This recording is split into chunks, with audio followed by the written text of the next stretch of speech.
ठरलं तर मग या एपिसोडमध्ये प्रियाचे खूप हाल झालेले आहे आणि आपण तो एपिसोडचा पूर्ण डिटेल्स बघणार आहोत.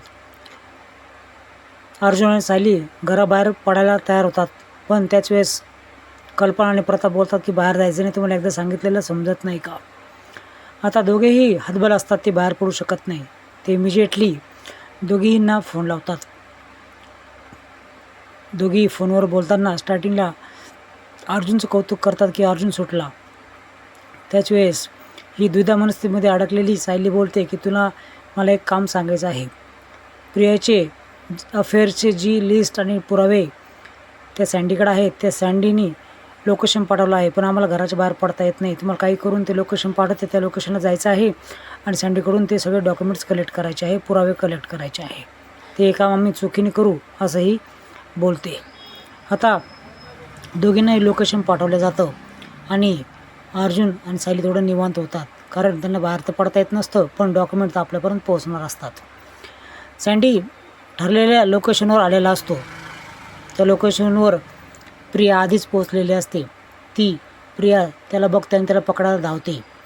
त्यावेळेस माझे डॉक्युमेंट तू का देतोयस, का पुरावे सादर करतोयस, तू आडवा का जात आहेस माझ्या सुखाला, असं ते बोलबच देते आणि त्याचा पाठलाग करू लागते. तो पळ काढतो. पळ काढताना प्रिया देखील त्याचा पाठलाग करत राहते.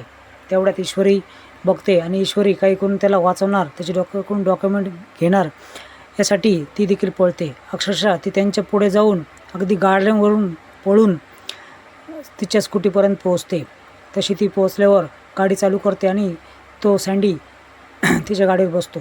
आता या दोघांचाही पाठलाग ही प्रिया करत असते. नेमकं तिच्या गाडीचं पेट्रोल संपतं आणि इकडे तुम्ही बघणार आहात की सावंत पोलीस, अर्जुन, सायली, चैतन्य डिस्कशन करतात की संतोषला सोडावं लागणार आहे. संतोषला नक्कीच काहीतरी ब्लॅकमेल तिने केलं आहे किंवा त्यांच्या परिवारांना धोका असणार आहे. आता पुढच्या एपिसोडमध्ये तुम्हाला कळणार आहे की काय धोका असणार आहे आणि संतोष बोलतो की नाही. आता अर्जुन व्यवस्थित प्लॅनिंग करत असतो आणि त्या ठिकाणी तो जेलमध्ये सेफ आहे, यामुळे सावंत पोलीस देखील त्यांच्यावर विश्वास टाकतात. आता चैतन्य सायलीवर खूप मोठी जबाबदारी असते. आता काही करून संतोषकडून वधून घ्यायचं असतं. पोलीस देखील सहकार्य करणार असतात. आता तुम्ही नेक्स्ट एपिसोडमध्ये काय प्रियावर होणार आहे ते तर बघणार असाल, पण ज्यावेळेस इथे पेट्रोल संपतं त्याच वेळेस सँडी डॉक्युमेंट देत असतो, पण डॉक्युमेंट घेऊन तसंच पळतो. आता ही बोलत असते की सँडी पळतो इथून.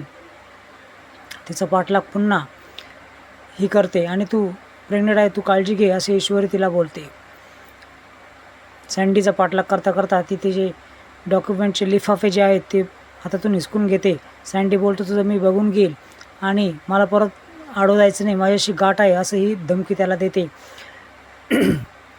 ते सगळे डॉक्युमेंट घेते आणि जाळून टाकते. जाळताना तिला खूप आनंद होतो आणि चालला होता मला पकडायला. अर्जुन, सायली तुमच्या पुढची आहे मी असं ती मनाशी बोलते. आता ही घरी येते त्यावेळेस अश्विन तिच्यावर खूप चिडलेला असतो. अश्विन बोलतो की तू मला फोन करणार होतीस, मला फोन करणं जमलंच नाही, मीटिंग चालू होती त्यावेळेस मेसेज देखील करू शकली नाही का, असं अर्जुन टोमणा मारतो. आणि तू मला मध्ये मध्ये का बोलतोस असं ही प्रिया त्याला बोलणार. तेवढ्यात आदिराजच्या पाठीमागून आवाज येतो. खरं तर तिचा पाठलाग करता करता आदिराज सुभेदारांच्या घरी आलेला असतो.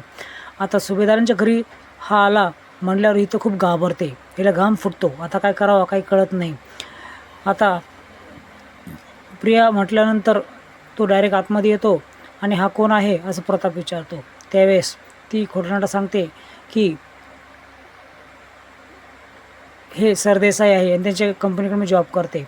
आता आदिराज डायरेक्ट अश्विनची कॉलर्स पकडतो आणि का रे दारू पिऊन बायकोला मारहाण करा, तुला लाज कशी वाटत नाही असं विचारतो. त्यावेळेस अश्विन देखील विचारतो हा कोण आहे, याचा काय संबंध आहे आपल्यामध्ये.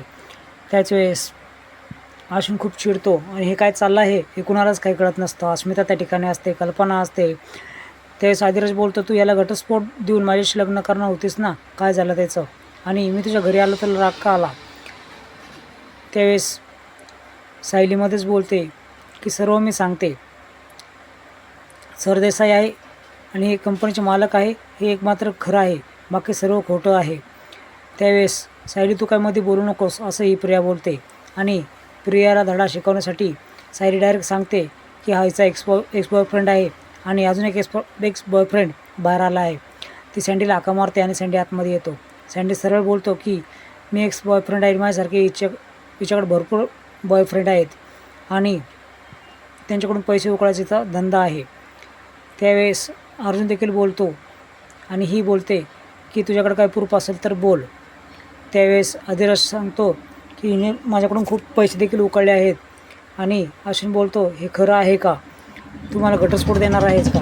त्यावेळेस अश्विनचा चेहरा देखील रडकोडा असतो. ही खूप माफी मागते पण शेवटी ही बोलते की तुमच्याकडे प्रूफ असेल तर बोला. अर्जुन त्या दोघींनाही आतमध्ये बोलवतो. ते डॉक्युमेंट देतात. त्या डॉक्युमेंटमध्ये लव्ह लेटर, त्यांचे अश्लील फोटो, एवढंच काय तर बँकेचे स्टेटमेंट देखील असतात ज्याद्वारे पैसे हिच्या खात्यामध्ये ट्रान्सफर झालेले असतात. सायली सर्व सरांना सांगते आणि ते फोटो दाखवते आणि धीराने सगळं बघा असं बोलते. अस्मिता ते तोंड आकरूनच बघते की किती लफडबाज बाई आहे आणि ती फोटो देखील बघते. कल्पनाला तर तिची किळसच येते. हे काय चाललं आहे हे दोघांनाही काही कळत नाही. प्रतापराव खूप चिडलेले असतात. आता हिचं काही खरं नाही हे तिला कळून चुकलेलं असतं आणि इथं बोलते की डॉक्युमेंट माझ्याकडं होते तुझ्याकडं कसं काय आले. त्याच वेळेस सनकन हे दोघी तिच्या कानामागं ओढतात आणि अश्विन देखील खूप चिडलेला असतो. आता अश्विन तिला पुढच्या एपिसोडमध्ये बाहेर काढणार आहे. बाहेर काढल्यानंतर अर्जुन सायली तिला